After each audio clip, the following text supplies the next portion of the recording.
Olá pessoal, tudo bem com vocês? Espero que sim. Hoje eu vim falar da criança interior. Como anda a sua criança interior? Você tem entrado em contato com ela? Você tem conversado com ela? Está deixando ela aparecer depois que você ficou grande ou não? Juliana, por que você está perguntando isso?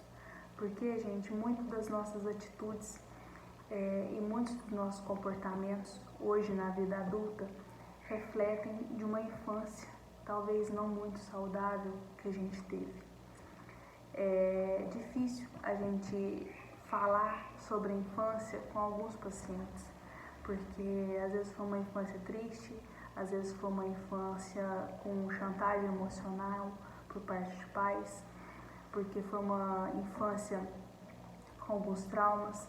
Isso eu não digo só físicos, e sim também psicológicos, porque os psicológicos eu acho que são mais difíceis de serem curados do que os físicos, né? Porque a tortura psicológica, ainda mais com uma criança, ela tem diversas reações que surgem quando a gente está grande. Por quê? Porque às vezes uma simples vivência num dia a dia remete àquela criança que a gente era. E a gente sente pena, a gente sente dó, porque era apenas uma criança. Mas hoje que a gente está grande, a gente precisa trabalhar essas questões para não ficarmos vivendo à sombra dessa criança.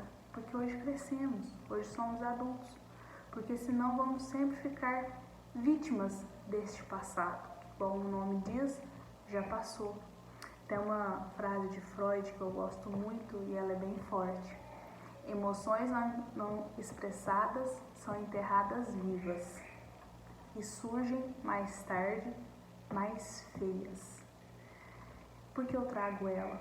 Porque a gente precisa falar sobre os nossos sentimentos, a gente precisa conversar sobre as nossas dores, elaborar esse passado que muitas vezes fica dentro da gente.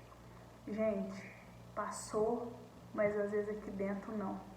Então precisamos trabalhar, por isso a necessidade da psicoterapia, por isso a necessidade de trabalhar essa criança interior, para não ficarmos vítimas dela, porque hoje crescemos, hoje conseguimos avaliar situações de um ponto adulto, hoje conseguimos ver a situação diferente. A gente precisa lidar com isso de frente, para a gente não se tornar vítima de um passado que já foi, que por mais triste e doloroso que foi, já foi.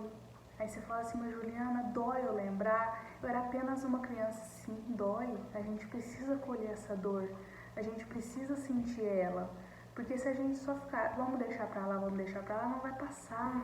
A gente precisa olhar de frente para as nossas dores, a gente às vezes precisa chamar elas pra gente conversar. Vem cá, lembrar daquela pessoinha que a gente era e que sofreu em determinadas situações, por às vezes viver num lar complicado, por às vezes ter algumas vivências dos nossos cuidadores. A gente precisa trabalhar essas questões. Gente, psicoterapia é um processo lento, muito lento, mas que os resultados vão vindo, surgindo pouquinho a pouquinho, para você se tornando forte, para você conseguindo lidar com essas questões da vida. A vida é assim, e se a gente sempre ficar, mas eu passei por isso que eu sou assim, não justifica. Já foi, já passou. Hoje você é grande, hoje você é adulto, e você não pode mudar um passado, mas você pode ressignificar ele para você viver um presente e um futuro melhor. Porque senão vai se estendendo. Porque você sofreu criança, você vai fazer isso com seus filhos? Ou porque você passou isso, você não vai fazer isso? Então a gente precisa olhar com muita maturidade, que é agora na vida adulta a gente vai adquirindo, e em sessões, para a gente ir trabalhando isso aos poucos. Deixo para você uma reflexão. Como anda a sua criança interior? Você tem cuidado dela? Ela está bem? E não deixe de vivê-la, de trazê-la à tona vez ou outra. Isso faz bem pro coração. Tá bem? Por hoje, vou ficando por aqui. Um abraço e até um próximo vídeo. Até logo!